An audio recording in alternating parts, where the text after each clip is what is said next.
just tell me a little bit about the transformation you've seen from 10 years ago, how many breweries, how many there were here in Phoenixville, and what kind of that growth has meant to the area.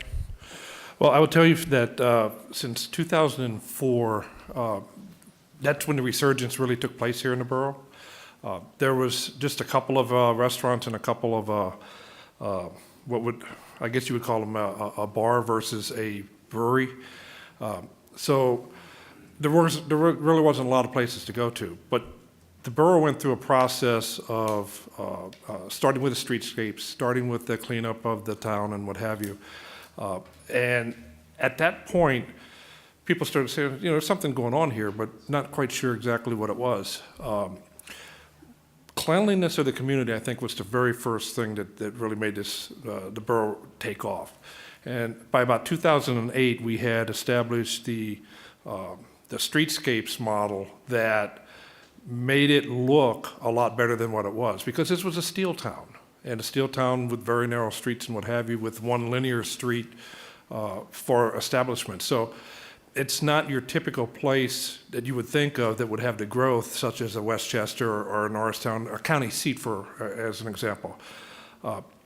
So we focused our energies on the live and play side of things versus the work side of things. To make this a place that felt very comfortable, we redid our comprehensive plan, redid our zoning, made it worthwhile for the development community to come to the borough. We invested in the borough ourselves. We built this building to anchor one end of the town versus the other end of the town. And what began to happen is people said, well, can we do a fair, if you will, a First Friday type of thing? And we went down that road of working with organizations to create that festive atmosphere for the community. That festival orientation allowed a couple of the establishments to exercise the option, I guess, to go out into the sidewalk or out into the street with the license, however that works.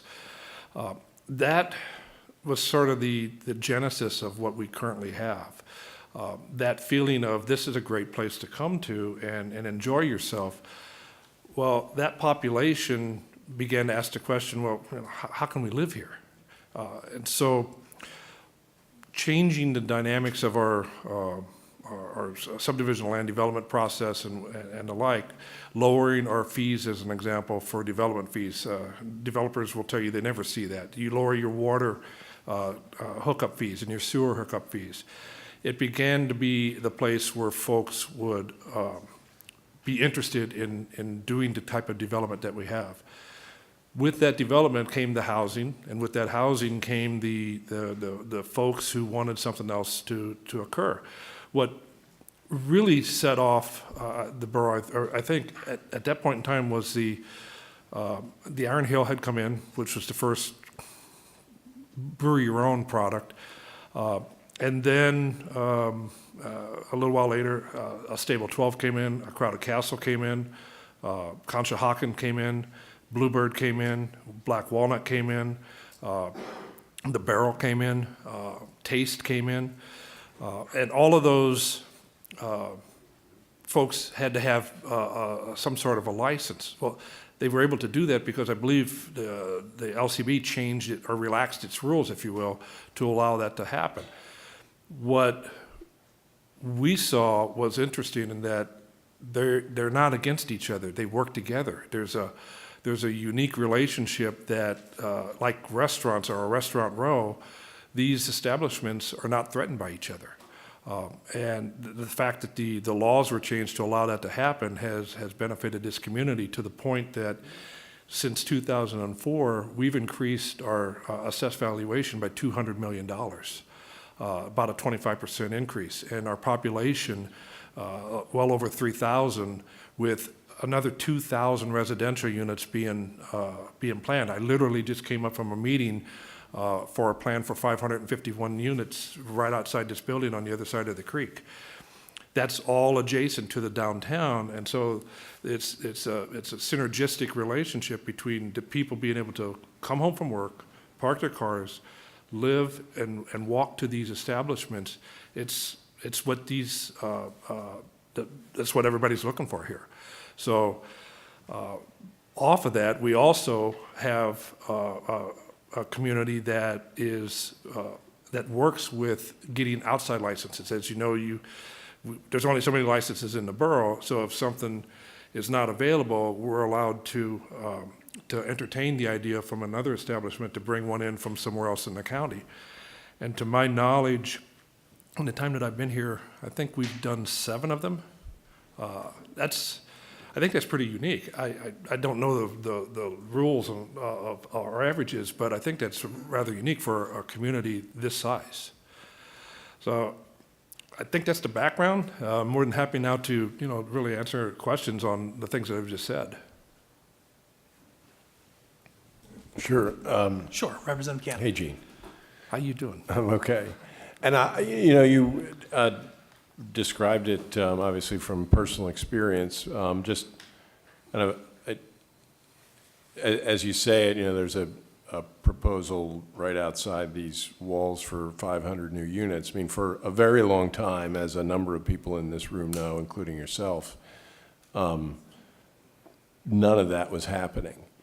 And so I just, for my colleagues, I cannot emphasize, we are here in southeastern Pennsylvania. There is a lot of development typically. There is a lot of economic activity typically. But for a very long time, this community was not enjoying that. And that was not occurring. The closure of the steel and the manufacturing facilities left a vacuum that for decades was unfilled. So the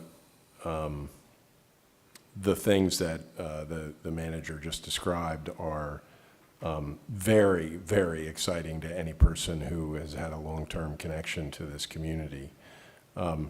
And to me, Iron Hill and Stable 12 and a number of these other places are kind of a new phase or piece of the blossoming of the community.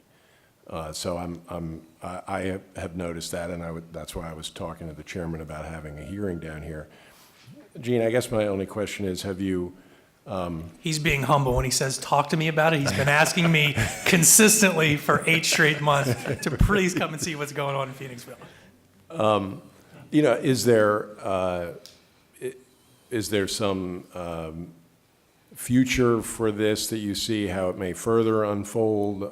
Have there been some growing pains? Anything we might be able to work on that you've heard that perhaps the distiller or the tasting rooms maybe wouldn't tell us that you can? I don't think so. I think, we don't have very many places to go at this juncture in our downtown. Our downtown is what it is. It's literally 2.5 streets wide. It's Bridge Street and it's Church Street with a little bit of Main and Gay Street. And that's really it. We're surrounded by residential and soon to be surrounded by more residential. So I think what we have is there room for more a little bit, but I think we're reaching the pinnacle of our commercial growth. We just recommended Sedona Tap House to come to bring in a license from outside. I don't know where that's at this juncture, but we're really filling in the void, and that's really that's really where we're at. So. As it relates to if we have systemic problems, it's transportation. The roads are what the roads are, and parking. That is, I hear more about parking than I do anything else, and we're trying to work on that from the developer side. But short of that,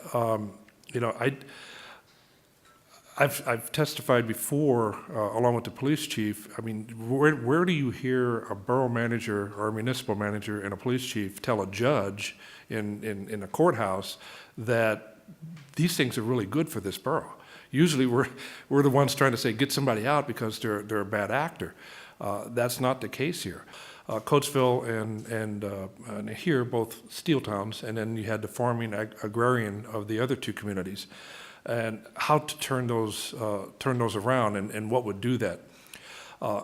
That also sort of piggybacked with a program that the county put together that I've not seen anywhere around here, and that is they put a bond that I believe it was a $50 million bond, that half of the money would go to support infrastructure improvements in the 16 urban centers of the 73 that are in Chester County.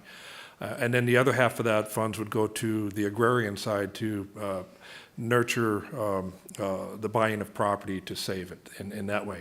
So not investing in infrastructure in the agrarian parts of the county, and in fact using those dollars to put in the infrastructure here, we've garnered a lot. I think we're the largest community of receiving those funds, and we invested that in water and sewer infrastructure to encourage that development. And then on our side, took a very hard look at our permit process, our water and sewer connection fees, because water and sewer are a department here, so it's not an authority. So we have a lot of autonomy to be able to do those kinds of things.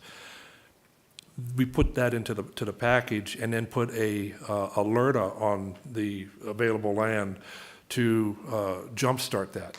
The first two projects used alerta, and we saw the synergy that was going on with those projects, and stopped alerta after that. So we didn't want it to carry on in perpetuity. We don't need it. The development that I'm talking about across the street would have been eligible for LERTA.